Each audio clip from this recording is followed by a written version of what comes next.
করতে হয় তাহলে এদেশে ইসলাম কায়েমের জন্য জিকির করতে হবে, কোরআন কায়েমের জন্য জিকির করতে হবে, দ্বীন কায়েমের জন্য জিকির করতে হবে। আমরা বাঙালি জাতির আমরা 47 রক্ত দিয়েছি ইংরেজ জালিমদের কাছ থেকে বাঁচার জন্য, 71 রক্ত দিয়েছি পাকিস্তান হানাদার বাহিনীর কাছ থেকে বাঁচার জন্য, বাংলাদেশ স্বাধীন করার জন্য। 24 আবার রক্ত দিয়েছি বাংলার জমিন থেকে স্বৈরাচার বিদায় করার জন্য।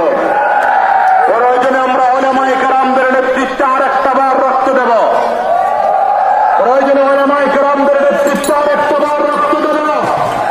সকল উলামায়ে কেরাম ঐক্যবদ্ধ হয়ে আমাদেরকে ডাক দিন, আমরা রক্ত দেব।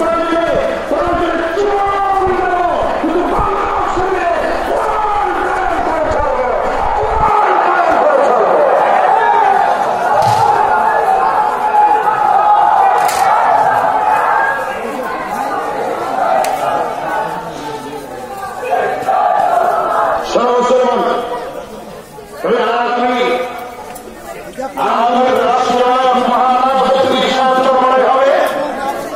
বাংলাদেশে উদাহরণ দিয়ে বলতে হবে। জুলাই মাস চলছে, ছাত্রদের আন্দোলন ধীরে ধীরে গতি বাড়ছে, ধীরে ধীরে গতি বেড়েই চলছে। আস্তে আস্তে করে জুলাই মাস শেষ হচ্ছে, ছাত্রদের আন্দোলনের গতি আরো বাড়ছে।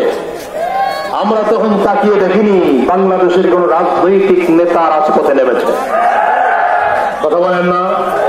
সর্বপ্রথম কোন দলের আমির বা নায়েবে আমার যদি সমর্থন করে থাকেন তিনি ইসলামী আন্দোলনের আমির পুরস্কার করা হয়।